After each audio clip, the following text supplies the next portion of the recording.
So today we move away from the legislative branch to the judicial branch. So here we see that highlighted on our sources handout where we're moving down past legislative down to judicial. One note before I get started on the judicial branch. Question came up regarding the wording in assignment 3. There is a definite possibility, even likelihood, that I got my references wrong on questions 2, Roman numeral 2b and Roman numeral, let's see, get this right, and that would be Roman numeral 2d.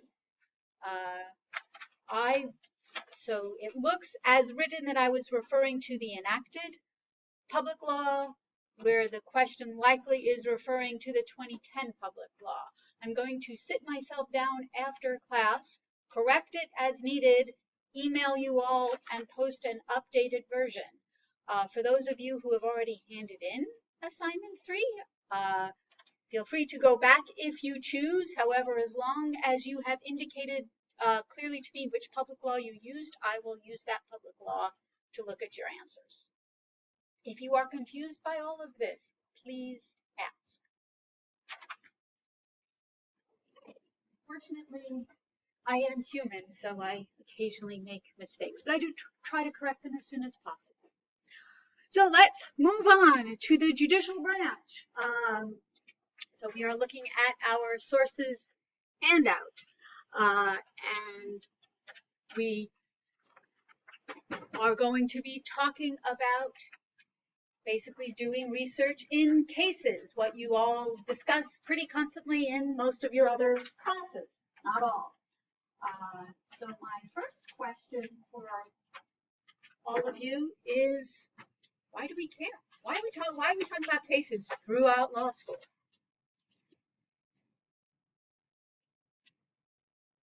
Because legislative branch puts out the judicial branch interprets, and that's how we get also a lot of laws that come from ways that statutes. That's half the answer, absolutely. So yes. Anybody think of the other half?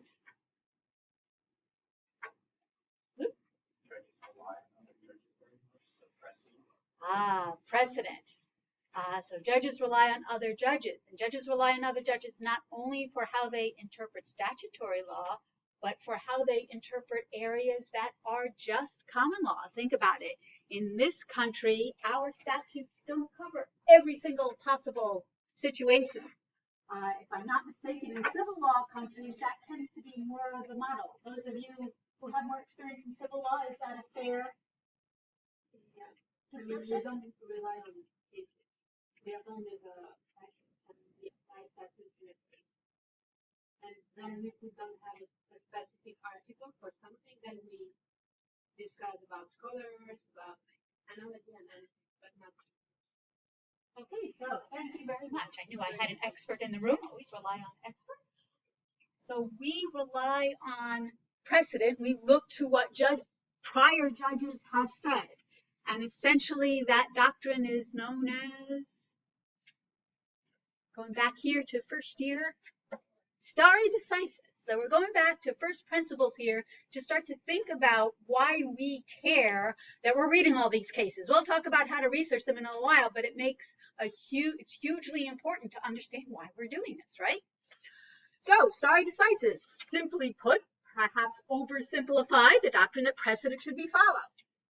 So seeming simply stated, but as we're going to see in just a few minutes, not so simple in how it gets applied, because in determining what cases we need to look at, what cases are mandatory authority versus what cases are not mandatory authority, are critical questions and sometimes not that easy to answer.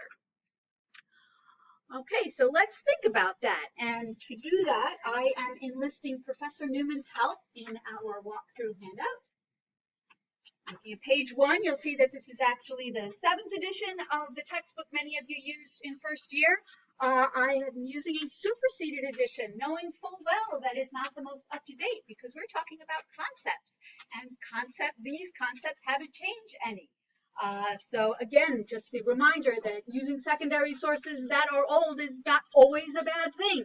The reason I'm using the older edition is because it just explains it in a way that I think makes more sense, and I can explain it better using this. And one of the things I like about this explanation, turning to page 2, is this chart. And so we see primary authority, and that's obviously different than secondary authority. We talked a lot about that in the beginning of the semester. Some of you are getting that terminology a little confused in your assignment 2, which I have pretty much reviewed. I'm still waiting for one to be handed in, and once that's handed in, I'll get you back your graded assignments. But in reviewing those assignment 2s, a number of you are referring to secondary sources as code sections. The term code section refers to a code. We've been looking at statutory codes. In a couple of weeks, we'll be looking at administrative codes. It's possible, I've known this to happen in the past, that when you see that little section symbol, you think that means it's a code section. It is not. So as we see on page 2, section symbol 8.3.1 is just the section in this particular resource. So use that terminology carefully, because if you start talking about code sections when you're referring to secondary sources, your supervisor is not going to be very impressed, and we don't want that to happen. Okay, so that's all I'm going to talk about secondary versus primary. We've gone over that. We've now been talking about primary authority. And of course, even within primary authority, there's mandatory and persuasive. And that going down that mandatory primary authority side of the chart, of course, we see what we've been talking about, a little bit about Constitution, statutes, case law, court rules, regulations. And what is mandatory is any of those things I just mentioned that govern the court in which your lawsuit will be decided. To me, that is a wonderful explanation when you think about, okay, is this mandatory primary authority? Is this just persuasive primary authority? Will the court that my case, if it ever happened, governs my suit, if my suit ever happens, is that the court that governs my issue? Is that the court in which my issue will be decided?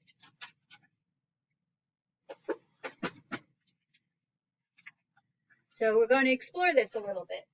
Turning to page 3. So I've highlighted some of the sections that I think are important to think about when you are actually doing research. So again, just stating it a different way. Mandatory is primary authority that's been acted by the government whose law controls the outcome of a particular dispute. So again, we talked about statutes. So we talked about here in New York, we're not particularly concerned about what New Jersey statutes say, and vice versa. New Jersey, as big as New York is, doesn't really care what New York statutes say. Now, they may look and say, hey, that's a good idea, maybe we'll do that too, but it doesn't matter a whit in terms of mandatory authority, things that people in New Jersey must follow. What we say in New York in our statutes doesn't matter. And as you see in the next underline, persuasive authority can include primary authority. So other state statutes, even other states' cases, likewise in New York. Again, we look to New Jersey cases. It could be persuasive, but it is never mandatory.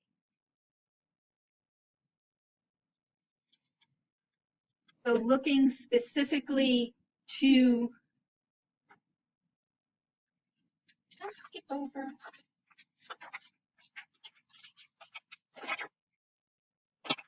Looking specifically to cases, going down a little bit, courts are looking to higher courts within the same jurisdiction. Again, I know I'm reiterating this. You'll see why in just a bit. Of course, in courts, we have to think about the federal system as well as the federal courts as well as the state court. So federal courts are a bit more straightforward. You pretty much worry about, of course, the U.S. Supreme Court covers everybody. So that's authority for everybody. And then you pretty much in the federal world worry about the courts within your circuit. So if you look on page before, you'll see the same picture I've got up on the screen. So of course, here in New York, we're in the Second Circuit, so we're going to worry about Second Circuit cases. New Jersey's in the Third Circuit, so New Jersey's going to worry about Third Circuit cases. Second Circuit, if we are on the appellate level, let's go back to sources now to go over our levels or review our levels. So here in the federal world, if we are start in the district court, so if we're in the Second Circuit in New York in a district court, we're not going to worry about what a New Jersey district court, federal district court says. We are going to worry about what the Second Circuit says, because if we were to appeal it, we would appeal it to the Second Circuit. So that Second Circuit court governs our case. And likewise, all of the circuits, as we already said, appeal to the Supreme Court. So that's why you worry about your circuit. And again, pretty straightforward. You focus, that is mandatory authority. For us here in New York would be Second Circuit cases. Now mandatory authority is going to be the higher court. As we see here on page 3, that under 8.4, that first underlined sentence, generally speaking, a court is bound only by decisions from higher courts within the same jurisdiction. So all federal courts within the Second Circuit, so the 3 different states in the Second Circuit, their federal courts are bound by Second Circuit courts. They're not bound by each other because they're all district courts. They're all the same level. It could be persuasive, but they're the same level. So looking down to the last paragraph on the page, and stop me if there are any questions. I know I'm going over the real basic stuff, but this actually is really critical for when you're looking at cases. What case are you going to cite as authority? You need to understand what authority is. So going down to that last paragraph, another aspect of authority is to bring you back to your first year again in civil procedure. A state Supreme Court binds all lower courts in the state on issues of state law under Erie. Remember Erie, everybody? State appellate courts bind any federal court that applies state law in diversity jurisdiction cases. I'm not reviewing Erie. You did that in CivPro. Just remember, diversity jurisdiction, diversity Erie, state court, federal courts are bound by state court. Now, moving on in that paragraph, though, a state intermediate appellate court. So now let's just take the detour for a moment, look at the state box here. So in New York, we like to make things confusing. I've joked about this before. This is the main thing. Our lowest court, our trial court, is the Supreme Court. Why everywhere else the Supreme is the highest and New York is the lowest beats me. But you just need to remember, if you're in New York, Supreme Court's the trial court. For those of you going to other states, you want to make sure you know what the court levels are in your state. Here in New York, we would appeal up to the appellate division. At least that one makes sense. Hooray. So that name, appellate division, that's where you appeal to.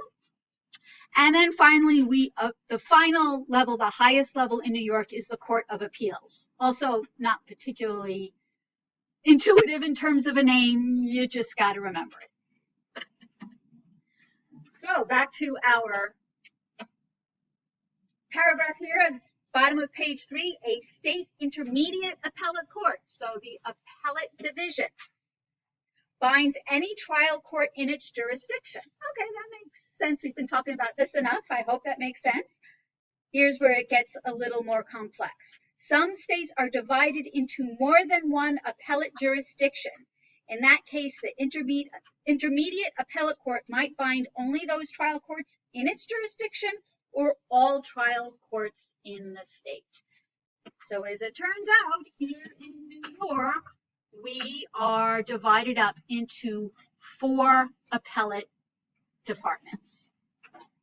So now the question becomes, depending on what are the lowest court or the trial court bound by all of the appellate departments, all 4, or just its appellate department? Hold that question. Okay, so we've already taken a look at page 4. That's our federal circuit courts. Let's look at page 5, where we're continuing with Professor Newman on hierarchy of authority. So we've already discussed mandatory authority always outranks persuasive authority. So now we're talking about what is mandatory authority. We've moved from mandatory. We've moved from mandatory versus persuasive. Let's talk about what is mandatory authority. So a constitution prevails over an inconsistent statute. Either a constitution or statute prevails over inconsistent case law, court rules, administrative regulations, or agency decisions. So essentially, statutes trump common law. Obviously, cases can rule statutes unconstitutional, so that's going to be an exception to that rule. But outside of that, if a statute says something and you've got case law that says something, the statute is going to trump. The other thing you need to keep in mind, at least within statutes as well as cases, within the same jurisdiction, any new statute trumps any prior inconsistent statute, regulation, or decision that would otherwise have been mandatory. So here we've talked about jurisdiction, we've talked about where we are in space. Now we're talking about time. So I think of this as the space-time continuum, the legal version, not the physics version.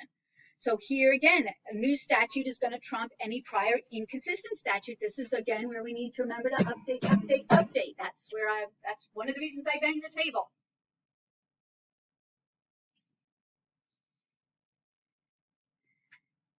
And then we get to the bottom where the same jurisdiction, within the same jurisdiction now, and again, we're talking about what is mandatory authority.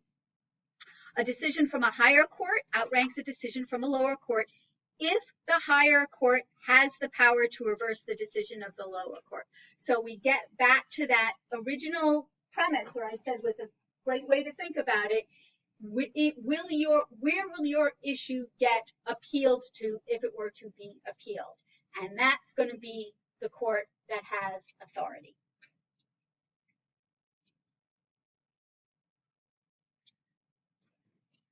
So again, we look here at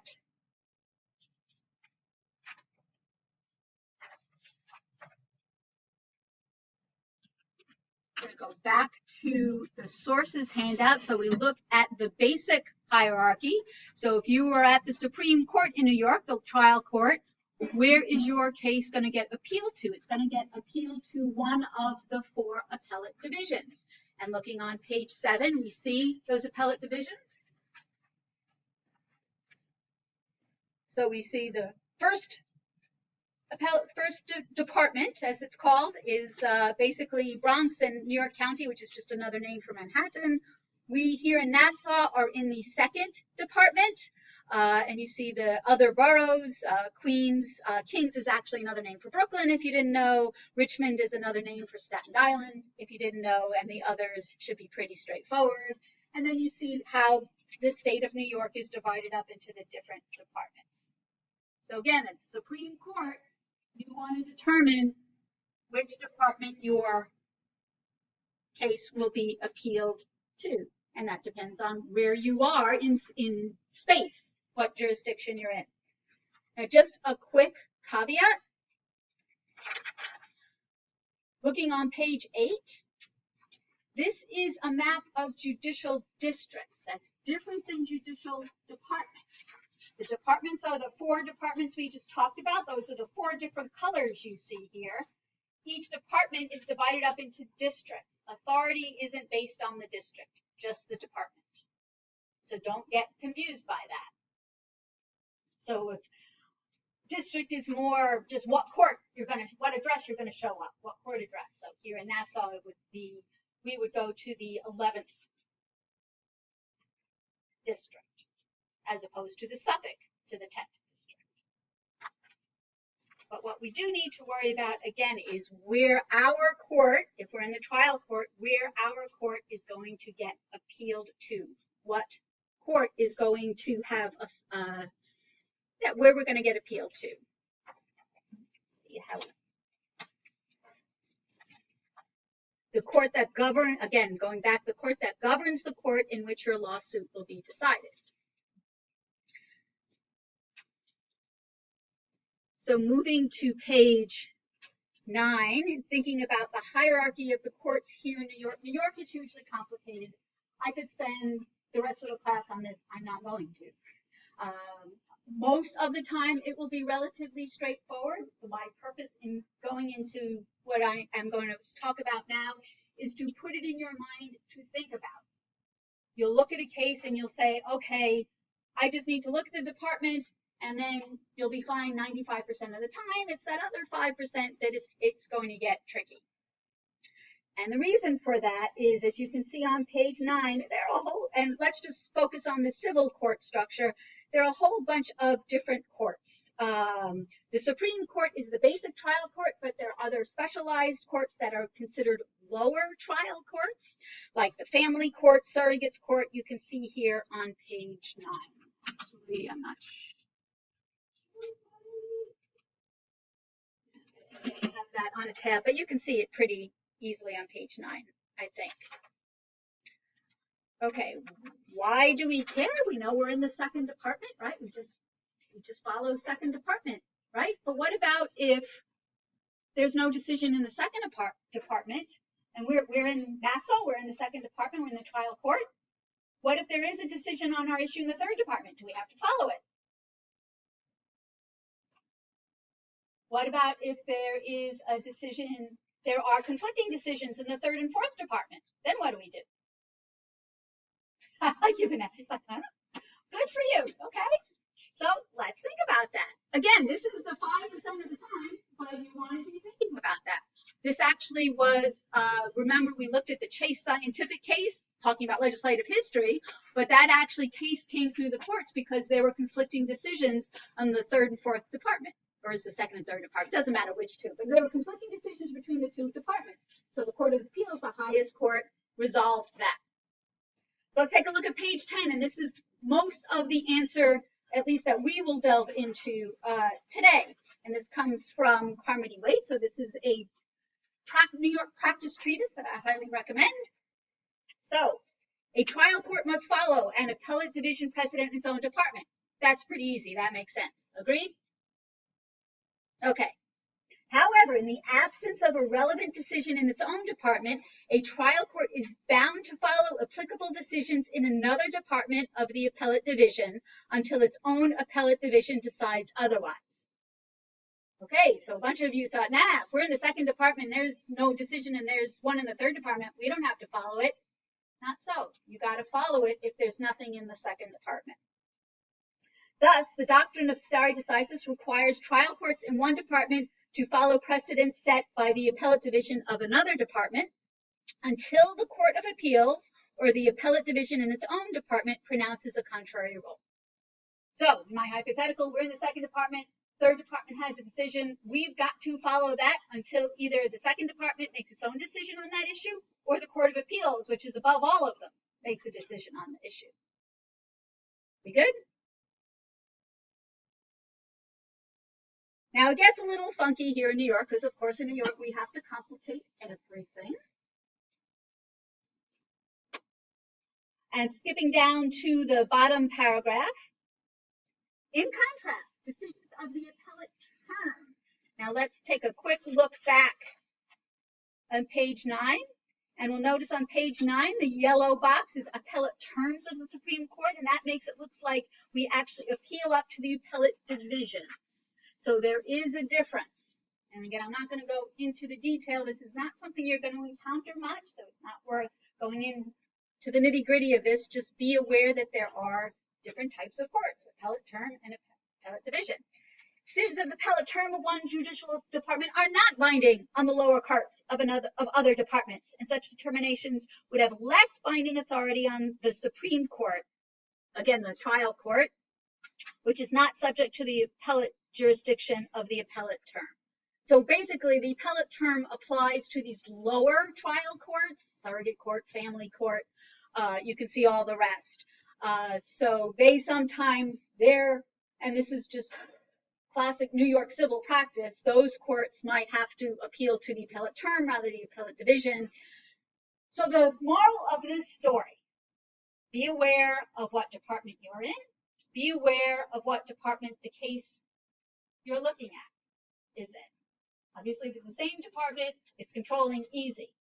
If it's a different department, as long as you don't find a case in yours You follow that. It starts to get complex when we're talking about appellate terms and we're talking about quote unquote lower trial courts, what I call the specialized courts. So for the most part, it works the way we learn fairly straightforwardly in first year. It gets complicated in these other situations. So if you find yourself practicing in family law, you're going to need to learn how that works for the family court. So now you can see when we are researching cases, we got to think about this. Again, we have to be looking at the case, and of course, we're looking at the issue and finding, which just go for our client, against our client. Does it discuss our issue? Is it still good law? And we'll talk about that next time. But we also want to keep in mind, is this truly mandatory authority? Or is it just persuasive? Any questions? Okay, so looking at page 11, when I say New York likes to make things complicated, that's my proof. That's the court system in detail. That chart gives me the willies. But it also is really, it's a good explanation if you can follow it through. That's one reason why I'm not a litigator. Anyway, moving on. Any questions about mandatory and persuasive authority? Okay, so now we move to another interesting aspect which we touched on in first year, but actually is quite important with regard to doing judicial opinion research, and that is whether a case is reported or unreported, or published or not published. So first, the published versus not published. I was just having this conversation with Andrea a few minutes ago, and she asked, and I thought it was a great question, do we see every single case that comes out of the courts? So my example to her was, if I crash into your car and you sue me, I pay you money, we're not going to see that decision, right? That doesn't provide us anything useful for research. So no, not all cases are available and published. In fact, a very, very small percentage, somewhere in the 10% range of case decisions are published.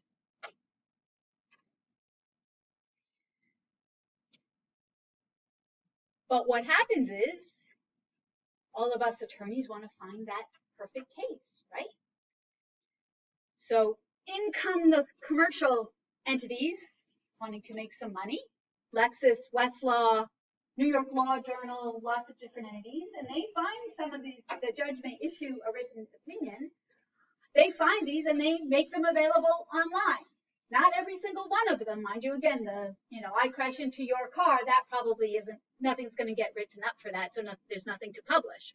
But where there is an opinion, the judge might decide, this is just, I'm just writing out the opinion, yes, Lisa should pay Megan.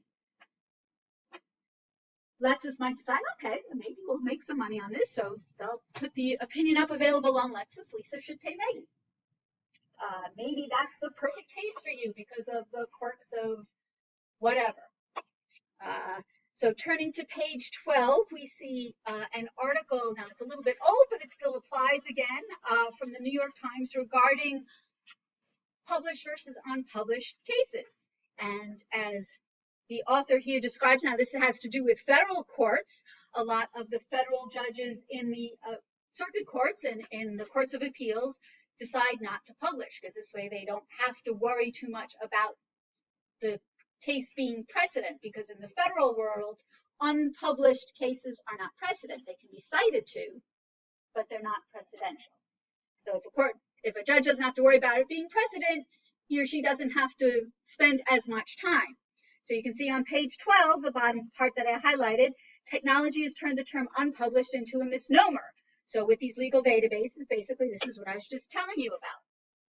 So you need to be aware of what's published and what's not published, because depending on your jurisdiction, it may or may not be precedent. Now, as I just mentioned, in the federal world, unpublished cases aren't precedent, but they now can be cited to. Marlon? What makes the determination whether it's published? Depends on your jurisdiction. in the federal world the judges do. And we'll talk about New York in just a minute, and I'll answer that question. Other good questions?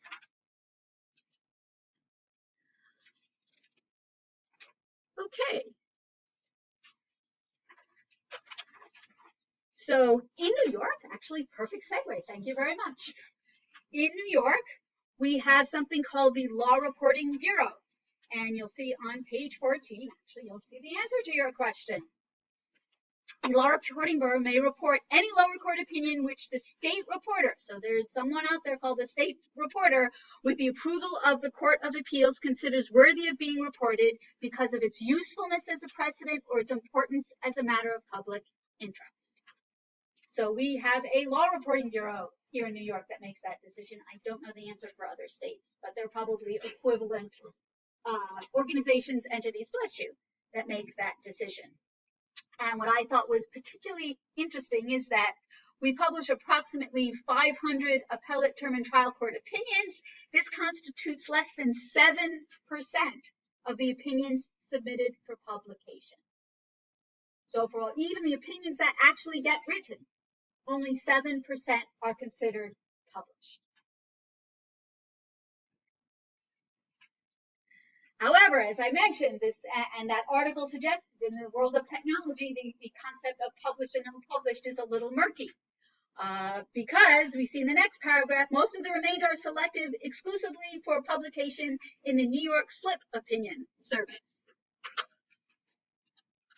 So here's that same site that we're looking at, and we'll be looking at the New York Slip Opinion Service next week. But just to back up a moment, so you'll see the term slip. You'll see the term slip law. You'll see the term slip opinion. It actually goes back to the old-fashioned print days. This was a slip opinion from the United States Supreme Court back in the days when decisions were mostly published in paper, and the term has stuck. Even though we're looking, this slip opinion service is a website, and it has nothing to do with this teeny slip of paper that I'm waving around, but that's where the term comes from. And we used to also refer to public laws when they first came out as slip laws. Again, the same idea was this slip piece of paper that was the first publication, the first instance when we had a new case or a new law. Anyway, just a bit of trivia there for you. Okay, so how do these decisions get made? Perhaps you're wondering. Turn to page 15. So the rules concerning publication of opinions in the miscellaneous reports. Anybody know what the miscellaneous reports are? So I'm going to go back to sources once again. And here's my theory that if you understand abbreviations, you're halfway to understanding most of the areas of legal research. So miscellaneous is the miscellaneous reports, abbreviated MISC, and that's where you will find the trial court level for New York cases. That's the official reporter. So we see here, this is why I like the sources handout. For the Supreme Court, the trial court, we find it MISC third. We also find a few of them in NYS or New York Supplement. And not only third, but second and first. New York Supplement is the unofficial. It's still reported. It's just a different publisher. And for citing purposes, it's considered unofficial. Appellate Division, AD. That kind of makes sense, right? Again, also in the New York Supplement, and Court of Appeals, NY, again, third, second, or first, also in the New York Supplement. Another interesting factoid that's probably a little bit more useful for you, when you are looking at a state official reporter, if it's just the state abbreviation, now it may or may not be the official postal abbreviation, but like NY, or if you're looking at Connecticut, CONN, or NM for New Mexico, that means it's the highest court. You can also look in the Blue Book, because the Blue Book in the state pages will tell you what all the different states are. And as I'm suggesting to those of you who are going to different states, get to know your state. But if you do run across another state's case citation, if it's just that state, you know it's the highest court. Just, again, I think a more interesting detailed factoid there for you. Okay, so back here on page 15, the rules concerning publication of opinions in the miscellaneous reports, so in the trial court official reports.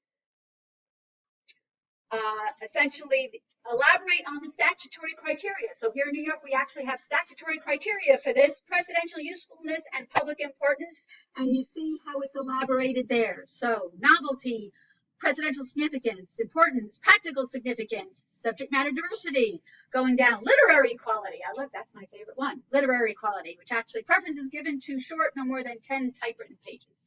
So these are just the different factors. Not expecting anyone to remember all of them or any of them really, but that's how publication works. Some group in New York, the Reporting Bureau, makes the determination, should this case be an officially published case?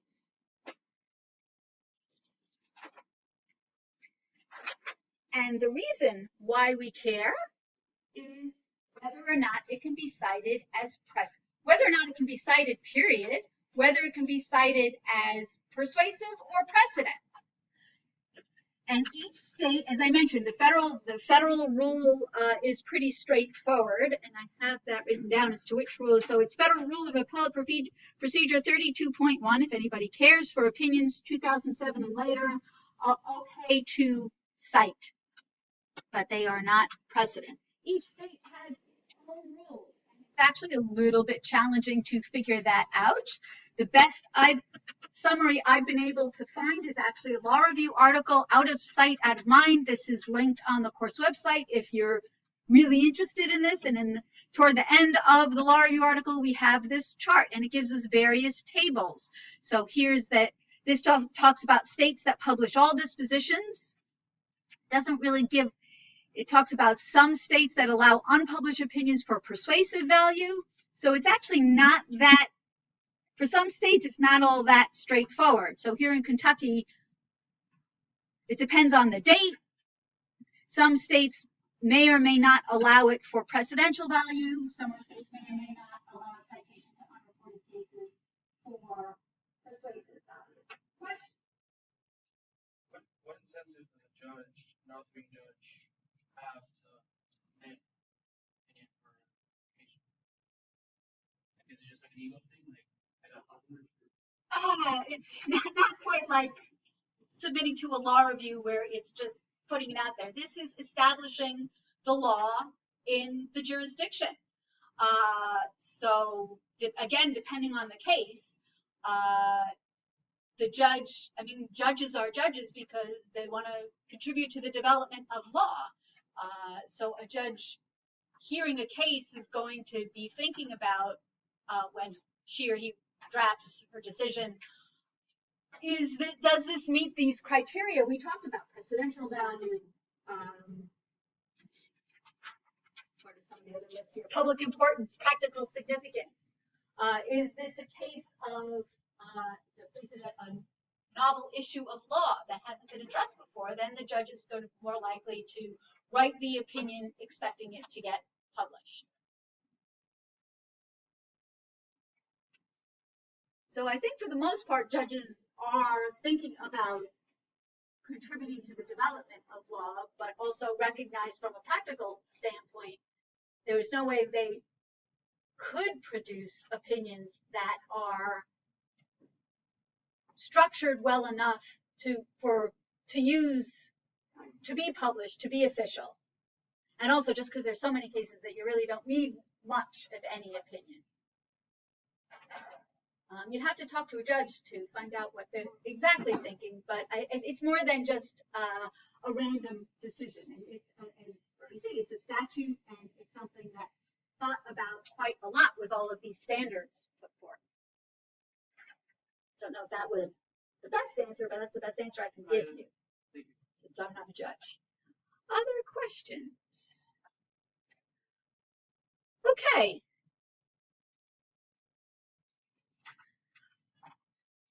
So let's take a look at the difference between published and unpublished decisions, so that, again, you need to be thinking about, can I cite? You need to find out what jurisdiction, what your court is. Can I cite this? Is this mandatory authority? Is it persuasive authority? This chart I'm showing you is one way to figure that out, but again, once you are in a court, you'll know what to look, what state, and if there's particular court rules, we'll talk about court rules next time, but you'll know to check out whether or not you can cite an unpublished decision. So let's look at a bunch of different decisions so you know how to identify published or unpublished, so you know whether you even need to ask that question.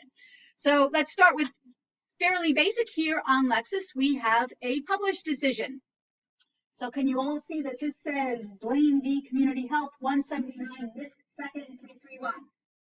So we already talked about in New York, MISC is our miscellaneous reports. It's an official trial court reporter. This is trial court, so it's not going to have authority over anybody, but we could certainly cite to it.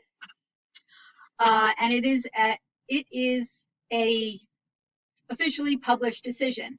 Notice here it also appears in that NYS New York supplement, and it also has this 1998 NY MISC Lexis citation. Let's look at the same case. It looks pretty much the same on Westlaw, and you see again the MISC. So this is again why you want to recognize your abbreviations. So I think Published Reporter, pretty straightforward, has one of the abbreviations we're used to. MISC, AD, New York Sup, FSUP for the federal, F second, third. Okay, let's look at an unofficial here on Lexis. What we see here is Reporter 2000. Can you all see this? 2000 NY MISC Lexis 91. Now don't get confused because it's using that MISC. It also has that Lexis. This is telling me this is unofficial. And if you're not sure about this because the MISC is a little confusing, you read a little further. Notice in capital letters, not approved by Reporter of Decisions for reporting in state reports. So Lexis is pretty good. It's giving us a notice.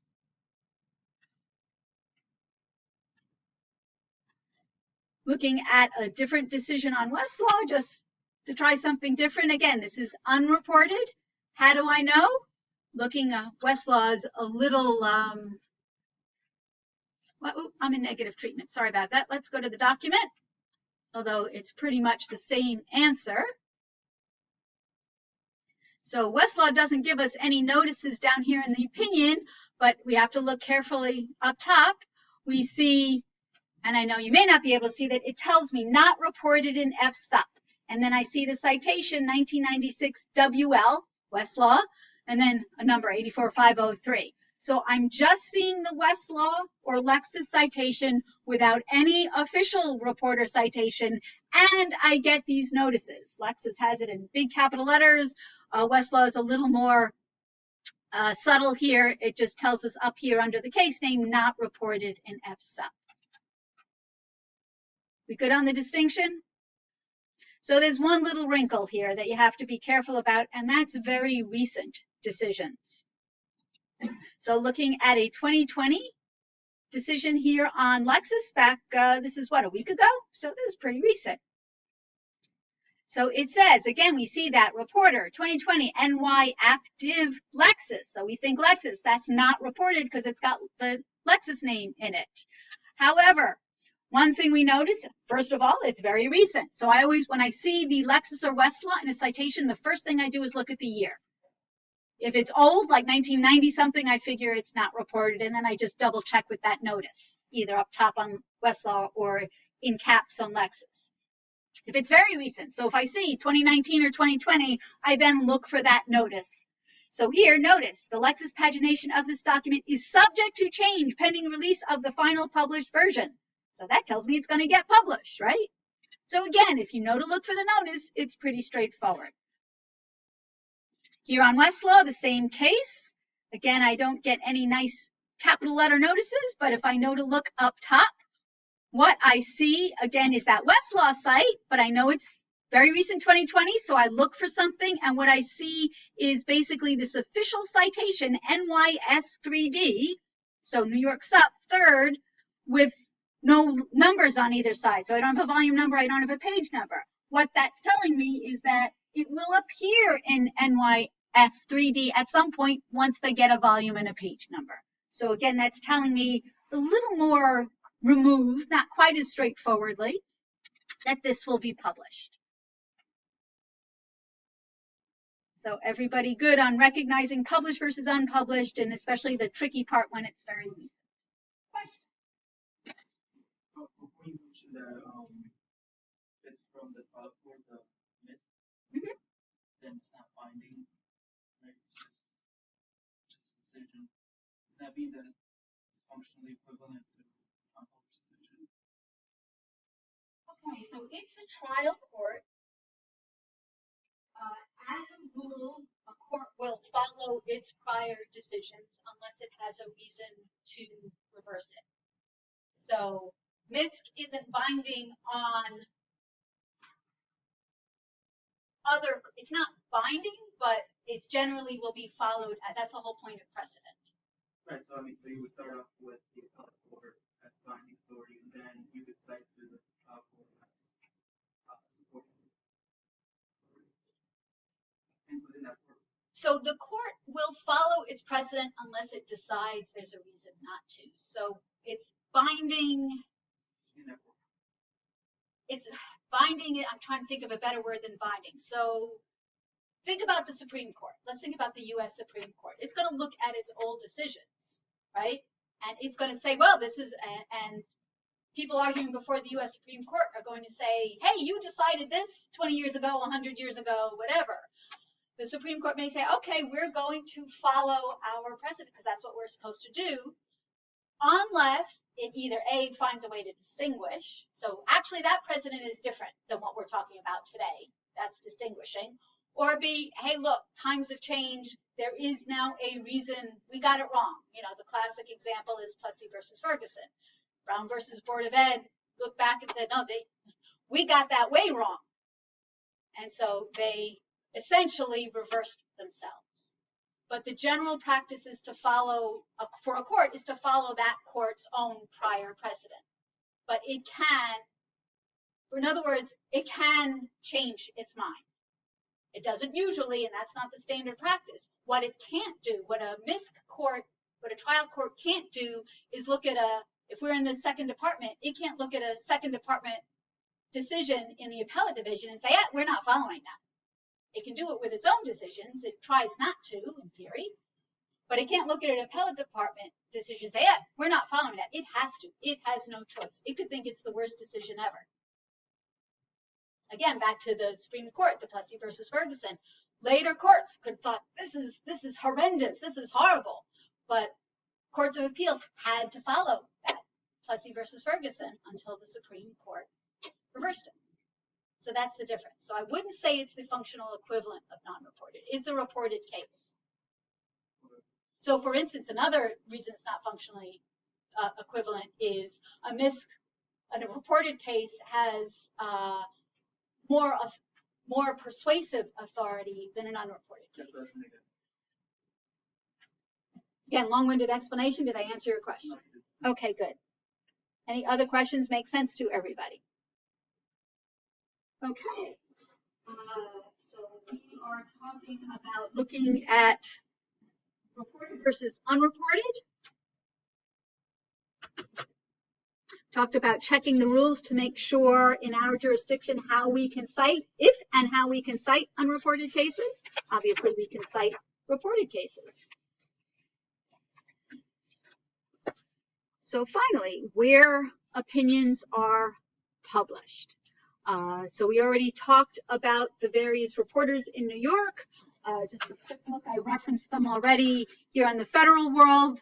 District courts are in Federal Supplement, Courts of Appeals in Federal Reporter, F3rd, 2nd, and 1st, and of course Supreme Court and the U.S. Supreme Court reports. Again, good to know these abbreviations. This sources handout also lists the abbreviations for New York and federal. What you might encounter, and perhaps you have already, are what we call nominative citations. Back in the old days, I don't know how old they were, but basically men, and basically white men, I hate to say, were the ones to go into courts and tell us what happened in that court. And they were called reporters. That's how we got the name. These were actually people, live human beings.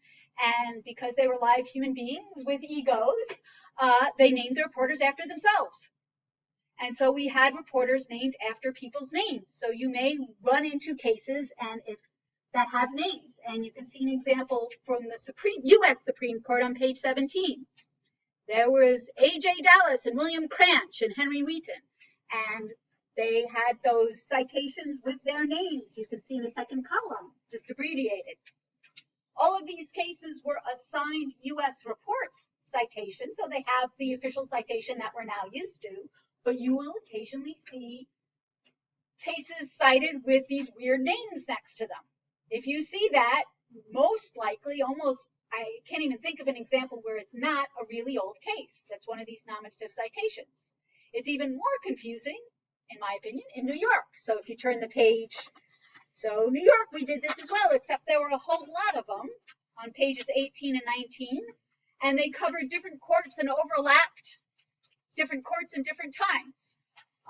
There's no way, maybe somebody can memorize this. I don't know. I'm sure I can't. I don't know if any of you can, and there's no need. If you see a name, know that it is a nominative report, meaning it's just the name of an old guy who used to report these cases. You most likely can find where it is currently, in other words, the current reporter version, so either the U.S. reports or here in New York, the NY reports. New York is our, NY again is our highest court, the Court of Appeals. That's what most of these are from. And most of the time you don't have to worry about it. But if you see it, I just wanted you to understand what that was. So that's where older cases used to be published. Currently, we looked at New York, we looked at federal. Other states wind up in their own state's reporters. So again, if you're going to a different state, know your state's abbreviations. If you're not going to a different state and you're not sure what it is, look it up in the Blue Book. You will encounter many states that use these unofficial regional reporters. Unofficial in that they are published by a commercial publisher. Used to be known as West Publishing Company. Yes, the same West as Westlaw, now owned by Thomson Reuters. I wouldn't worry about that too much. And again, the abbreviations are here, and you can see it a little more clearly on page 20. So you can see the Pacific, just the different regions. And the regions aren't always intuitive, in my opinion. New York is northeastern, but Pennsylvania is Atlantic, and New York, I don't know.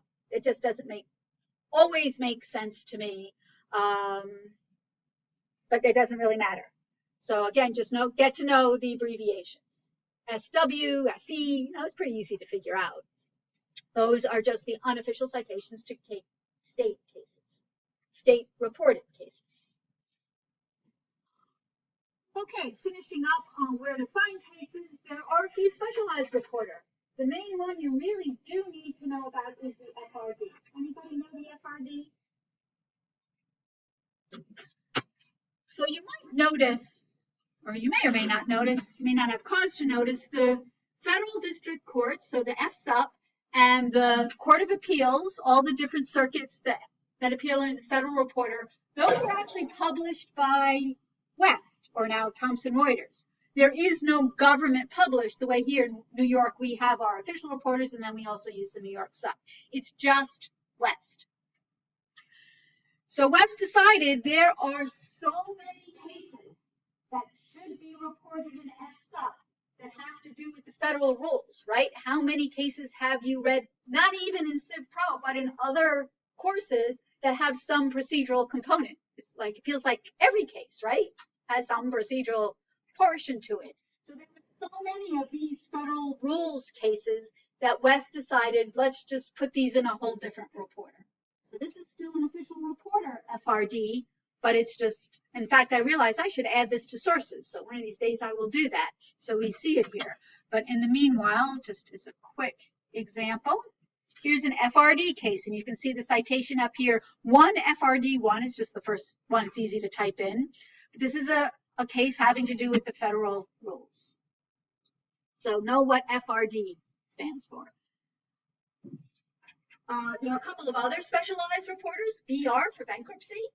There's an education reporter.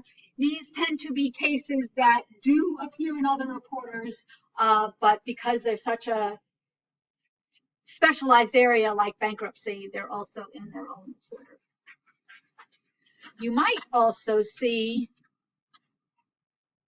a case like this where we have an official reporter, U.S., so it's a Supreme Court And then it's got these other funky citations, USPQ. So these are specialized services that publish cases just in their area. So USPQ is US Patent Quarterly. So this BNA was the company, it's now owned by Bloomberg, publishes for patent lawyers, because patents is such a specialized area. So you just want to read cases about patents, we're separating them out for you patent lawyers to make it easier for you. It's still a US Supreme Court case, it's just another place that it appears. You also see this USLW, that's another place to find this very same case. And then finally, you'll notice this Cal Daily Ops service. So sometimes legal newspapers will publish cases of interest for that state. So we will have, see if I have it up here. Nope, that's not the one. That's the one. So I'm going to pull up one that's going to be more relevant for us. So I'm typing NYMISC, but it's not a, whoops, typing NYMISC, but it's not a MISC case because I'm also typing Lexis. So I know this is unofficial.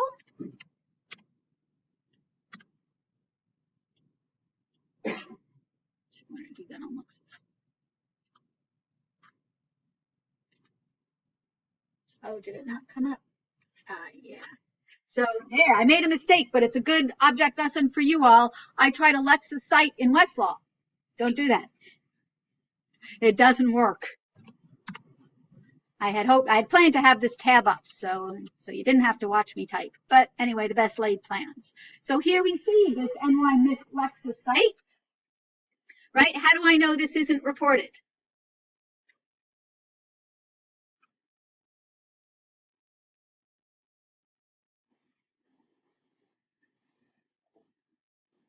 It's got Lexis in the citation and it's an older case. So what we also see here that's of interest is this other citation, 215 NYLJ 82. Anybody know what NYLJ stands for? So our very own, absolutely, yes, New York Law Journal, the legal newspaper that I mentioned when we were talking about secondary sources that you should be following every day if you're going to practice in New York. It also publishes cases. And since it publishes cases, Lexis picked it up, gave us the New York Law Journal citation, but we know it's unofficial. So again, that's an example of another citation where we would find, in this case, an unreported case. So let's now take a look at the different parts of a case. So I am pulling up an official case, Michigan App. And so, of course, we have the citation, we have the name. You're all familiar with that. Here on Westlaw, we have what's called the synopsis, or it might be the summary. This is published. This is not written by the judge. This is written by editors. In this case, this would be Westlaw editors because we're looking on, actually it's not, it's West editors. And what you might notice, if you probably can't really read it, but this particular synopsis starts, a wayward Chevy struck a tree whose owner sued defendants 3. So whoever wrote this was having a little fun and making it rhyme. So we have the summary or the synopsis. Then we have the headnotes. Anybody remember what the headnotes do? Chrissy, you look.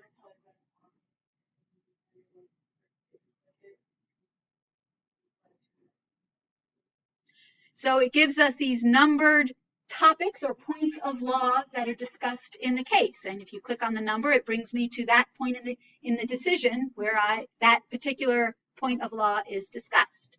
So we get past the headnotes, and at long last, we get to the opinion. So just remember, the only thing that's the law is the opinion.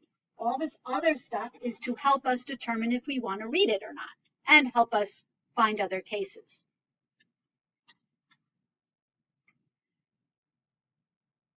Questions?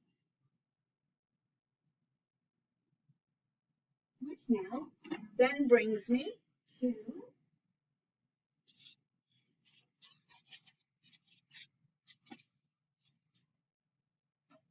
now talk about why we want to find cases, what we need to look out for. explore in terms of authority for cases, what cases look like, what reporters we're gonna find them. Let's now talk about researching cases, how we would find them. And for that, I gave you a handout with a nice blue header on top. And we will be looking at this for a while now. So, techniques for finding cases. What are ways we've already discussed to find cases? Don't look at the handout quite yet. Or you could look at it, that's okay. Secondary sources, exactly. Another way? Finding cases cited in secondary sources. It's our best friend. What about finding statute? Exactly, our BSF, our annotated code, the notes of decisions. So what I would like to ask you to do, and shame on me for not doing this, on your handout, techniques for finding cases. On top of Westlaw, add secondary sources and notes of decisions. The version of this that will be on the course website will be updated. But since I already printed out the paper, I didn't really want to kill more trees. So I figured I'd ask you all to write it in, and it might be a good, helpful way to help you remember.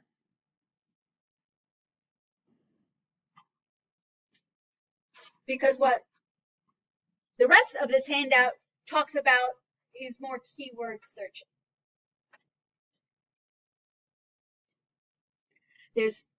And we'll talk about different methods for keyword searching. There is, of course, just regular type in your keywords, right? We talked a lot about plain language searching or natural language searching, terms and connectors searching. And that's always tempting to do. There's that search bar just waiting for us.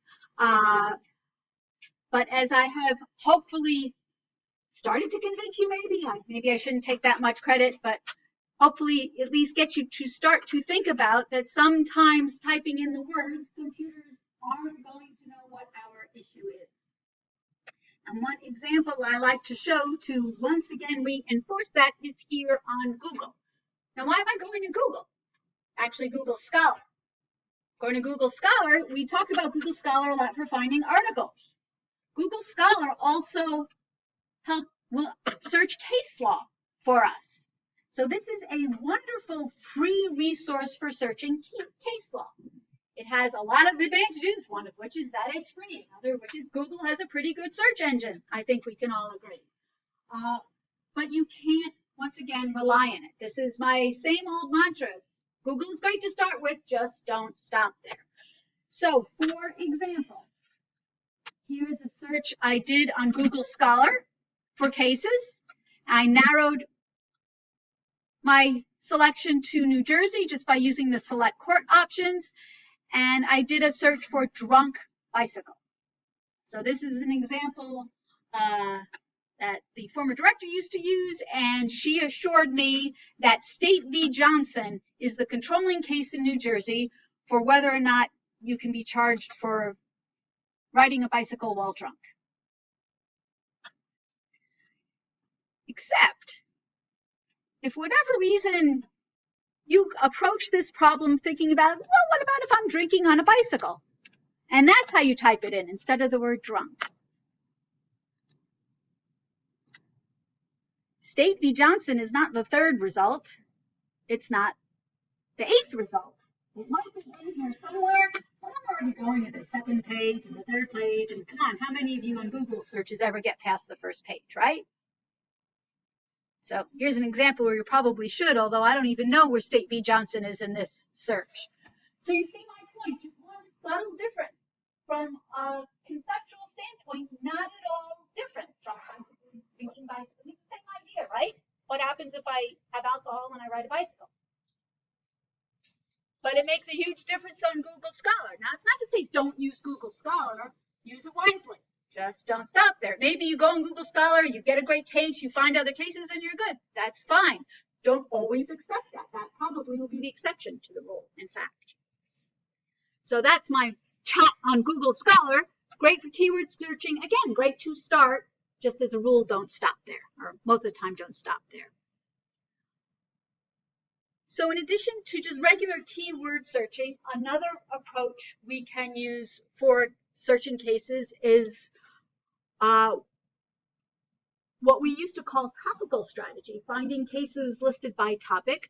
But really, you all are familiar with it in a different way, which is totally fine. You've all been doing topical strategy searching. You just didn't realize it because you use hashtags, right? Whether you're on Instagram or whatever other social media. What are some of the others? I know Instagram is popular. Twitter, okay, yeah, that's right. Hashtags on Twitter. Y'all use Twitter? Yeah, okay, cool. All right, so you find the hashtag on Twitter or Instagram, you click on it, you find other tweets or Instagram posts on that particular hashtag. That's topical strategy. The big difference, though, is that Instagram, Twitter, anybody can make up their own hashtag, and it's a new hashtag, right? For searching cases using the tagging strategy, you actually have to figure out what some other entity decided to use as their hashtag, and that entity is usually either Lexis or Westlaw. They use their own system of tagging. You can't invent your own. And essentially what that allows you to do, once you find a relevant case, either on Google Scholar or secondary sources or notes of decision, you can then do what you do on Twitter, Instagram. You use the hashtag, or you'll actually call the key number on Westlaw or just a head note on Lexis, but you use the tag, whatever they want to call it, and you find other cases on that tag. But the key is finding that one good case. Now, another third strategy that we'll look at, that actually this is the first time I'm going to be teaching this, is what I'm going to refer to as the popularity contest. And that is how many followers, if we're talking about Twitter, Instagram, or friends, are there for a particular case. And what do I really mean by that? That's a little weird, right? In other words, how many cases have cited to this particular case? How popular is it? And the reason I'm using this is that there are a lot of new artificial intelligence products out there that are using this how many citing strategy and this popularity strategy to find relevant cases. So we'll take a look at those as well.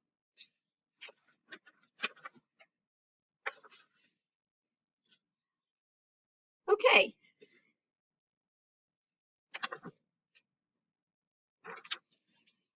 So it is 5:20. Let's take a 10-minute break and come back at 5:30.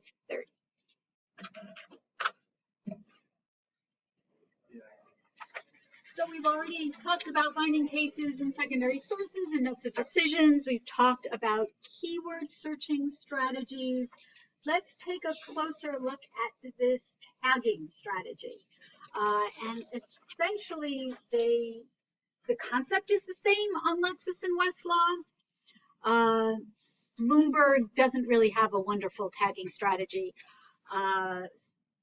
So on Lexis and Westlaw, the concept is the same, just the tagging system is different.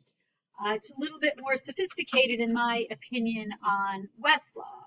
And we'd already started to talk about these when we talked about the head notes. So the head notes, as Chrissy told us, basically the numbering of the points of law, so we can jump into the decision to find where that points of law is discussed. But it's also, as Chrissy also alluded to, topics.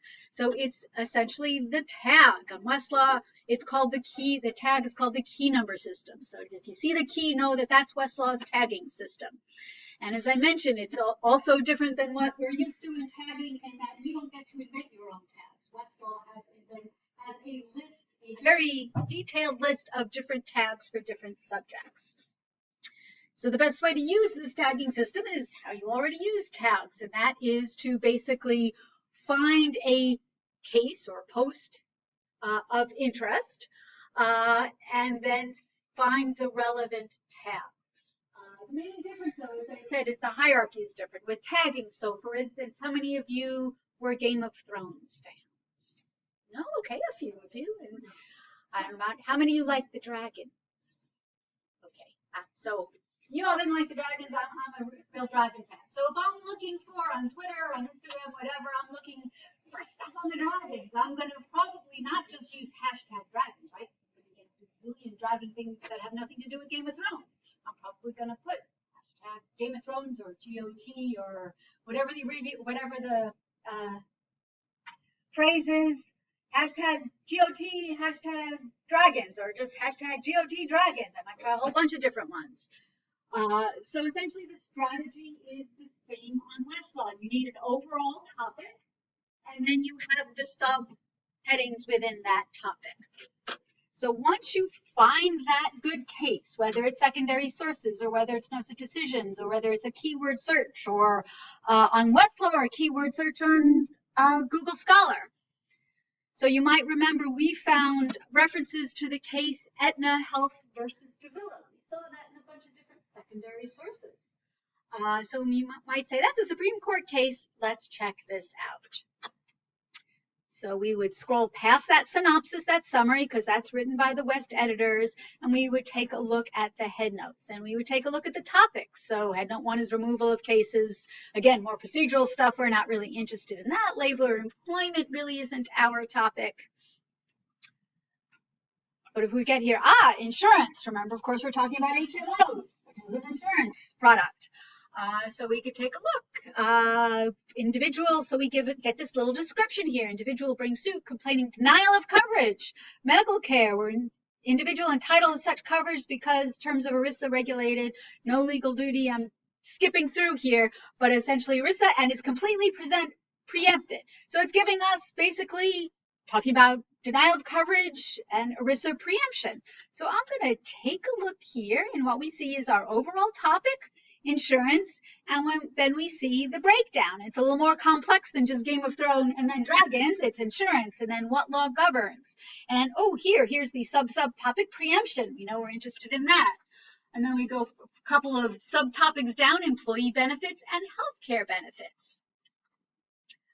So how would I get to cases that have to do with any of these subtopics? Anybody remember from first year? Click on it. Nice and simple. I decide which of these headings makes the most sense. Maybe I want to go to the lowest level healthcare benefits, or maybe I just want to see preemption overall. I would just click on it. So I'm going to the most detailed healthcare benefits. And here's the other trick, and this is just another one you got to remember, because we're coming from a Supreme Court case. Westlaw is going to bring us to more Supreme Court cases that use that tag. All I need to do up here is to change it, because I'm interested in more than the Supreme Court, right? Maybe I want to see everywhere. Maybe I just want to see New York. So if I go to New York and include related federal and click on apply, voila, I now get a list of cases that use this particular tag or key number, if you want to use the Westlaw terminology. And there are quite a number of them, as it turns out. Actually 62, I see the number here. And I can now scroll through and take a look.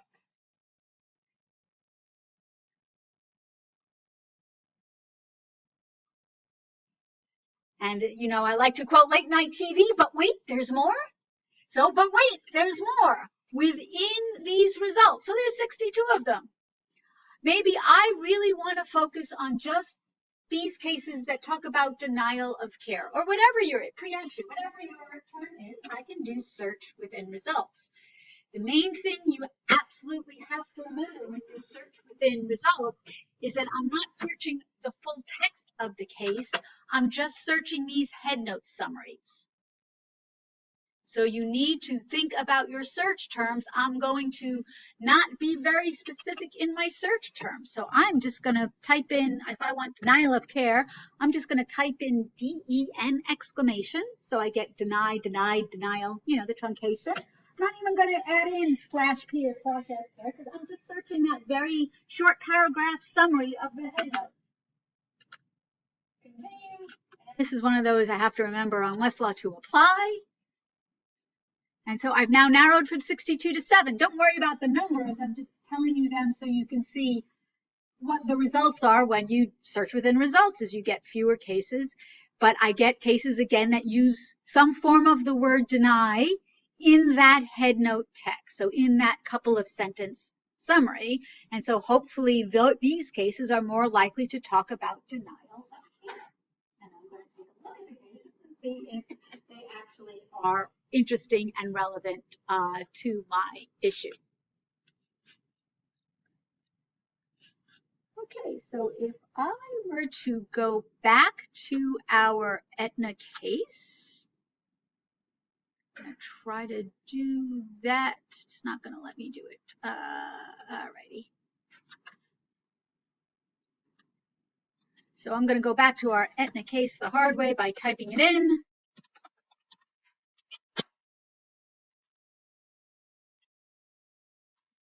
Because it's very possible there's more than one head note that's of interest in the case. So we made it down to this particular head note having to do insurance, but sure enough, head note 9, health, right? This has to do with health. I'm going to look at the tagging. So health, it turns out it's about malpractice. So we have a couple of different head notes that would be of interest. Wouldn't it be nice to be able to search and find cases that use both or either one or both of these tags? Yes? No? Maybe? Okay, I got you to agree with that. So the way we do that is by doing a regular keyword search. Now I'm going to narrow to cases because I know I'm searching tags and cases, and I'm going to search one of our standards. So I'm going to search liability and then in quotes, health maintenance organization. I could do a more sophisticated search that we've done, but honestly, as you can see, my typing isn't the best today. So we'll keep it simple. And I notice here I am limited to New York and federal because we limited when we did the key number search. So I'm going to go back to all state and all federal because I want to maximize. Again, when we're looking for tags, you don't necessarily have to start by limiting jurisdiction. You're just interested in what the tag is. The beauty, and in fact, that's a main point I should highlight, is that this tagging system, like it is on Instagram, like it is on Twitter, is universal. So if I find a tag in the Supreme Court, that tag's going to apply to all jurisdictions. And you saw me change jurisdiction from Supreme Court to New York and federal. So when I'm looking for cases and I'm just trying to figure out what are the good key numbers or tags, I'm going to be as broad as possible. I might later want to limit to New York to actually see New York cases, which is what I did when I found the good tag. But I started out fairly broad. So that's what I'm doing here. I'm starting out fairly broad. So instead of trying to look through individual cases, because what, there's 789 of them, I'm not going to want to look through all of those. I'm going to go here to our filters. And we've been doing this a lot. So we did our search. We've been using our search within results filter. We've been using our jurisdiction filter. There is also a key number filter a little further down. And what that key number filter does in my search results. Now remember, when I say search results, I mean I typed in a keyword search and I'm looking at the list of cases that I get as a result of my search. Within that key number filter, these are all the topics and key numbers, all the tags that are in any of the cases that I found. So if we found 779 cases, these are all the tags in those 779 cases. And now what I need to do, and it's kind of a lot, but honestly it takes less than 5 minutes to just scroll through and find the ones that probably are interesting. Now maybe we already know that health and insurance are interesting, so I can scroll directly to them. Or I can just scroll through and say, nah, I'm not interested in automobiles, bills and notes, and going through here, and it doesn't take that much time. And then you would come across, as you scroll down, I'm not interested in fraud, but oh, I am interested in health. And then what you can do using the plus sign is drill down into the relevant sub tag or topic. So regulation in general, I don't know that I'm interested in regulation, public health, government assistance, relation between patient, I don't know. Oh, but look, here's a whole subtopic, malpractice, negligence, or breach of duty. I might click on the plus to see what's underneath, but honestly, that whole thing just sounds interesting. If that's what I'm interested in, again, click on it. And notice it pops it over here under my selection. And again, but wait, there's more. I can keep scrolling. So I get past this. I can see what else is of interest. We already decided we like insurance. So I'm going to take a look at this topic. I don't really want insurance is so general. I don't think I want that whole topic. So I'm going to drill down a little bit more. Ooh, but what law governs? Because we're worried about preemption. Can I be in state or federal court? Maybe I want choice of law. Oh, but look, here's a whole topic on preemption. But maybe I want to be a little more specific. I usually, if I see, maybe I want to make sure and use in general, maybe not. So I'm just clicking on the pluses to drill down, guessing on the ones that I might find interesting. I know I'm not interested in sales marketing or antitrust or alternative dispute resolution, but I am interested in healthcare and employee benefits. So again, in general and healthcare benefits. Now you'll notice I'm choosing a lot of the in generals because I really don't know what that means. Sometimes you have to make your best judgment. Sometimes you'll choose it and it's too general. Sometimes it'll be useful. So I'm choosing these just to give you a sense of how you can make the choice. There's no limit here. And once I've decided, okay, I've gone through all of my tags and topics and I think I've found all the relevant ones that there are. Continue, and then of course on Westlaw, always have to remember to apply. And so this is a way of being able to search multiple tags for key numbers. And again, now I've narrowed down, we can see you get fewer cases. Again, the number doesn't matter. And I would take a look at these cases. Maybe I want to limit further by jurisdiction. Maybe I want to look at these and see if my search has given me anything useful. Search. So that is another way to use tags, use topic categories to do case research. Any questions? We also have another feature. So we're using all these topic headings. So we're looking at the insurance topic heading, we're looking at the health topic heading, we scroll through the other ones.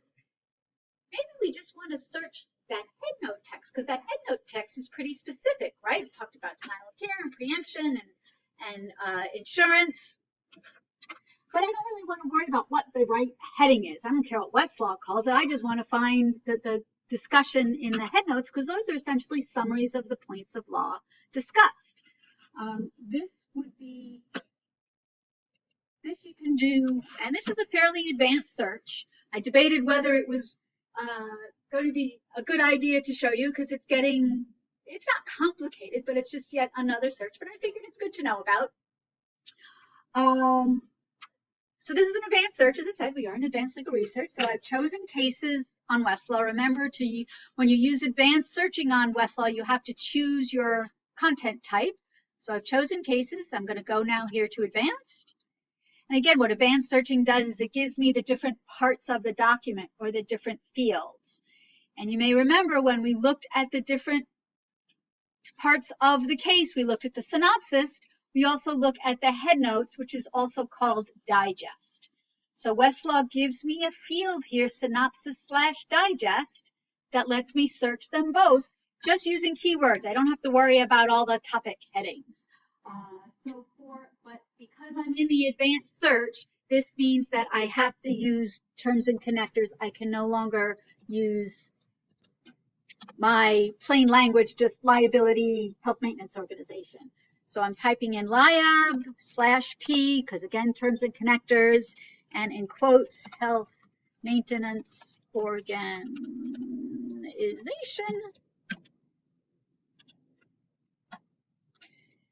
And actually, I'm going to get even more sophisticated now that I think about that.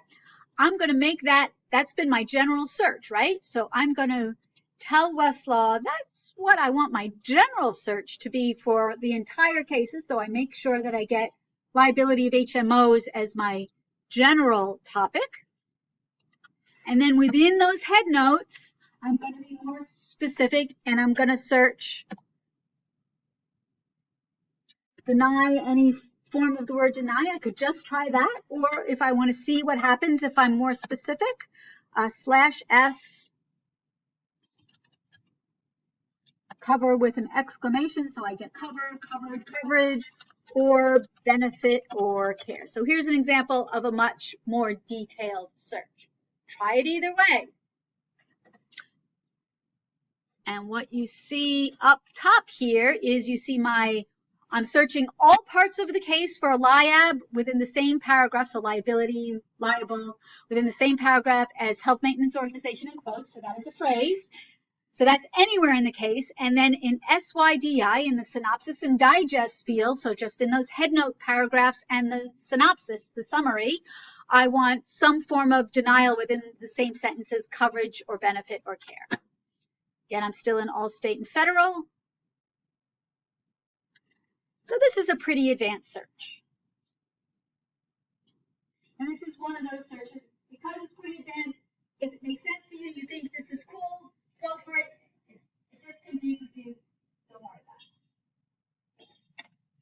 So here we see the results, and I'm just going to click on the first one so you can see why it gets pulled up. So it's searching the synopsis. So here we get benefit, coverage, or care, denying claim. So actually, maybe this is a good case. It's also searching my digest. So again, synopsis and digest. Digest is basically the same thing as headnotes. And you see my general term, health maintenance organization, can appear anywhere in the case. So it is appearing here as well. And you see again, denial of coverage. Again, this is still in the digest portion because we're looking at the head notes. I'm going to scroll past that. And then go to the opinion. And somewhere in here, we should see our search terms. Whoops. All right, so original search terms. So I guess this case, it only pulled it up because it found all of my terms in the synopsis and digest. Again, because my liability HMO could be anywhere in the document that includes the synopsis and digest. You're looking at me like you're confused. Questions? Again, this is a very advanced search. Play with it, see if it makes sense. If it doesn't, then don't use it. These are just different techniques again for a toolbox. Okay, some other specialized searches on Westlaw that are worth knowing about are again in the advanced search. So I'm going to go back here to cases. So we're talking about, go to the advanced.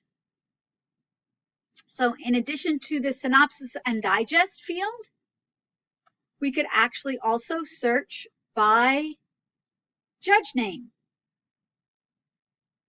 Not only by judge name, we could even get specific and search by who wrote the majority opinion, that would be the judge name, or who wrote any of the opinions. So in instance in the Supreme Court, we have concurring and dissenting opinions. We could put that in the written by field. We also have words and phrases.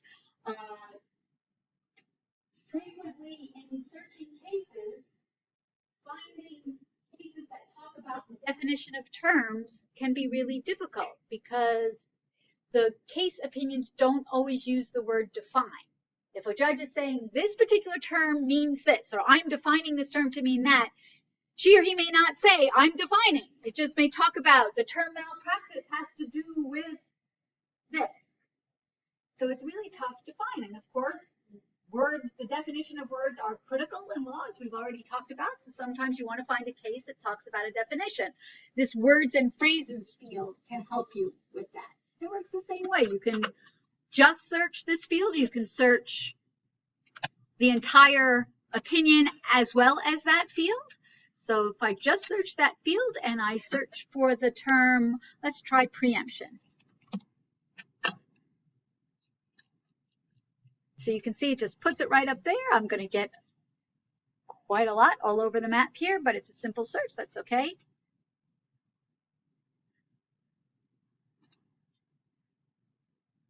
And we'll go into the first case. And so this case talks about what preemption is, what the definition is. So complete preemption is really jurisdictional. So in this particular case, talks again about the definition. Again, just another tool to know about. Any questions? Okay, I think it's time now to take a look and put finger to keyboard and give some of this a try. So I'm going to pass out the workshops. We'll spend about, so here in Ravel View, the bubbles are the how many times the cases have been cited. So we start 1985 to 2015, and the courts going up from state courts to federal, district, circuit, and supreme. So we see this really big bubble up here. When I mouse over it, it tells me what case it is. We've got some bubbles here later in time in the Supreme Court. Interestingly, we're not seeing a bubble for Aetna, which is just Lexis's search engine. Down here we can see state court. If we want, we can limit by court, or we can actually sort it by court. I'm sorry. If we want to limit, we take a look at our filters. We could have done it before the search, or we can do it after. So if I want to limit to New York and federal, I can do that. So of course, I'm going to always choose, just about always choose Supreme Court. Whoops.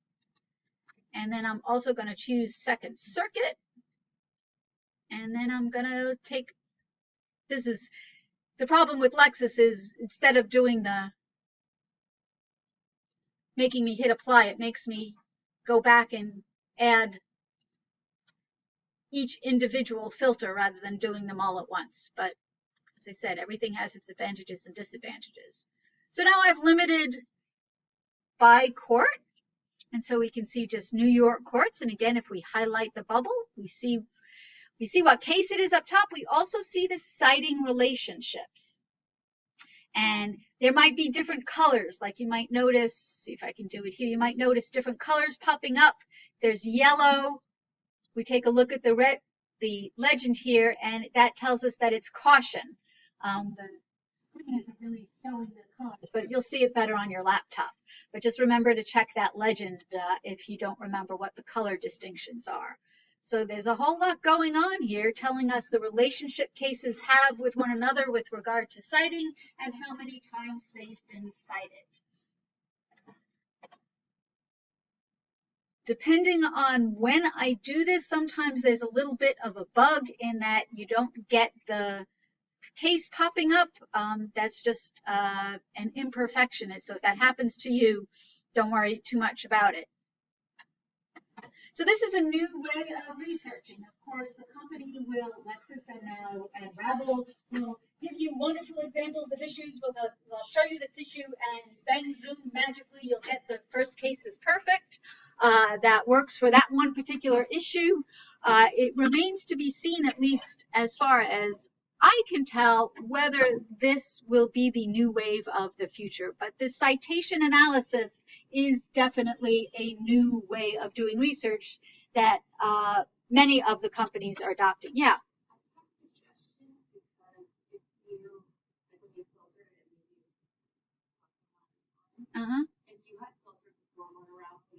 Yeah. Yeah, absolutely. So that's the advantage of doing the pre-search.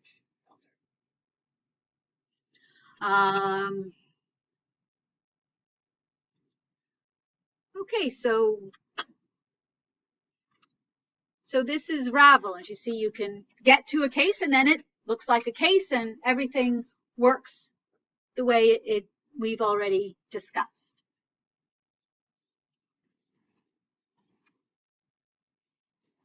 Any questions about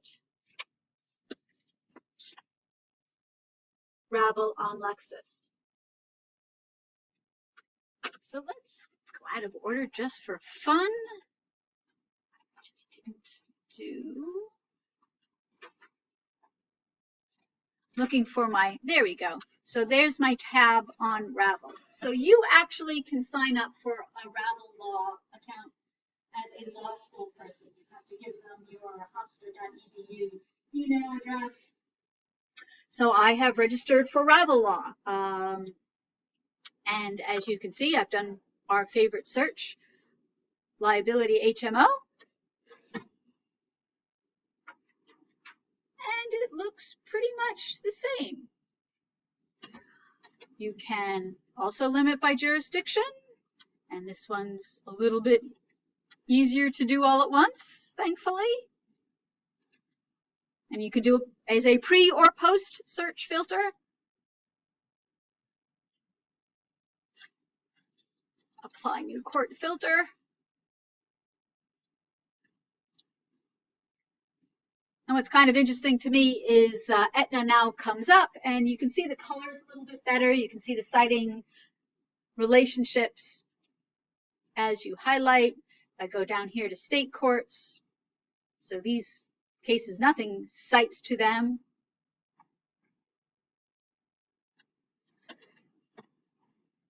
So this is a good way, obviously, to tell what cases are cited a whole lot, which might be a good clue as to leading cases in a particular area.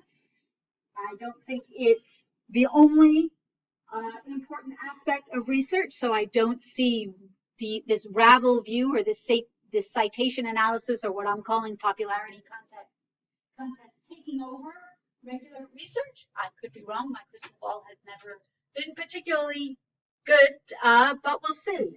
It's something worth looking into. And as I said, at least while you're in law school, you can register for a Ravel account if you are interested. Or you could just use it on Lexis, because as I said, Lexis now owns Ravel. Questions?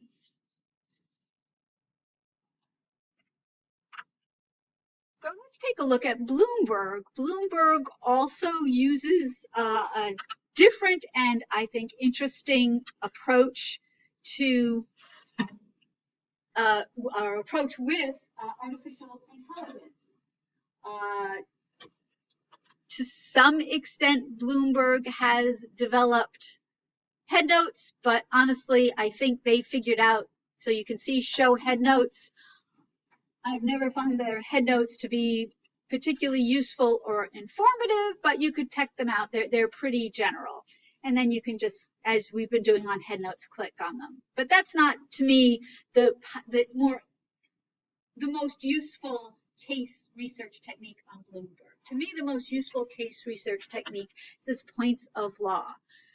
Bloomberg is using computer analysis to figure out what are the different points of law that this case is talking about. Turns out it's decided that there are 76 of them here on the Aetna case. And we can browse through or we can view the full list. I'll pull up the full list.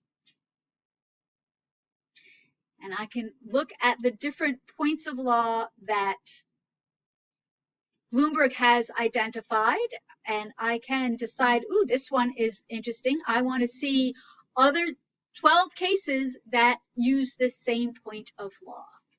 So you can see that if you find a point of law that's of interest, you can easily find other cases discussing that same point of law.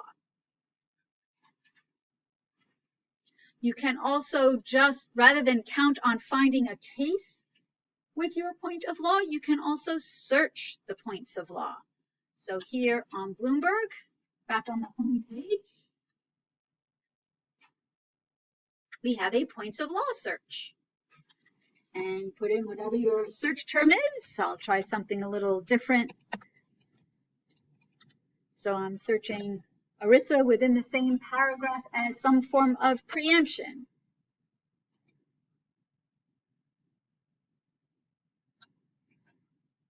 And so now just those points of law, and then Bloomberg will tell me what are the different courts that have cases and how many cases use that point of law.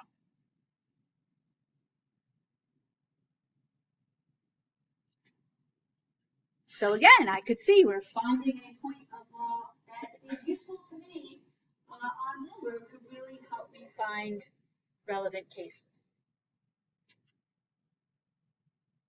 Questions? Okay. So I've already showed you one, what I like to call new kid on the block, and that's Ravel Law, that's also been incorporated on Lexis. There are a couple of others. As I said, case research is a really quickly developing area. There's a lot new that's constantly changing. So actually, I'm going to not start there. I'm going to start with FastCase. FastCase is a new kid on the block, and FastCase has a bunch of different reasons why it's interesting. First of all, we have access to it here at the Law Library. So here at the Law Library homepage, if you scroll down a little, you get to FastCase. You have to authenticate. Remember, this is just your portal login. So I am logging in with my portal login. This worked earlier, and it still works today. Hooray! So on FastCase, if I do one of our standard searches with no typos, health, maintenance, organization, and I'm not going to worry about jurisdiction at the moment.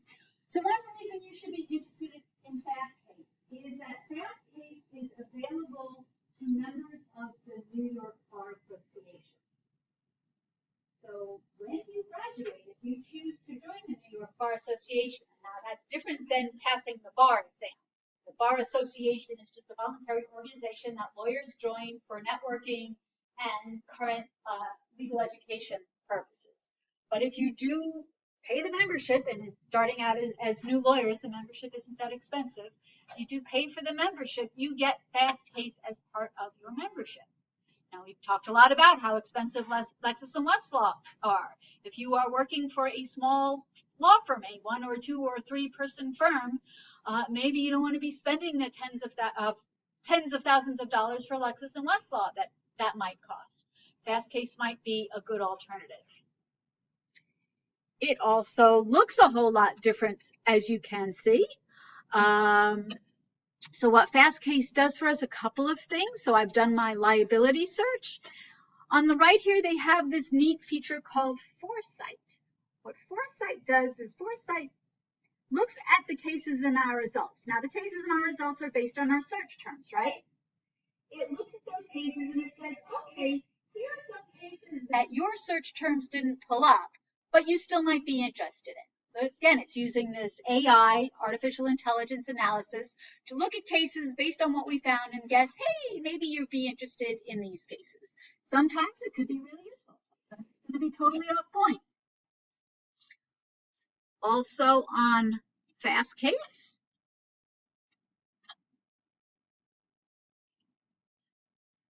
having difficulty, there's my scroll, and okay, so down here, I'm not sure why it's not letting me scroll. Maybe because I've got my screen. There we go. I've got my screen too big. I know it's harder for you to see.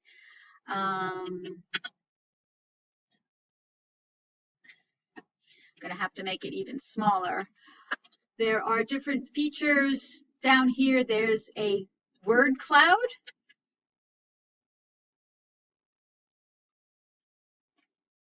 So again, you can see different terms to help you develop search terms. And this is definitely a computer glitch here. And we have another one of these bubble analyses, this interactive timeline. So again, this will tell you how many of your what are the cases that have been cited more, and you can sort this by different ways. And again, I know you're not seeing it very well because of the computer resolution. So FastCase also gives you that bubble analysis. And last but not least, in the new kids, or actually a new kid and a not so new kid doing the same thing. So we have a new kid called Casetext. And Casetext allows you to do a search. It's a fairly basic search. Their keyword search isn't what makes Casetext interesting in my view. What makes Casetext interesting in my view is this CARA. It allows you to upload a document. So if you have a brief that you prepared or the other side of your litigation has submitted, or you just find a brief online, which is what I did, you can upload it. And so I'm going to find a brief in the Aetna case.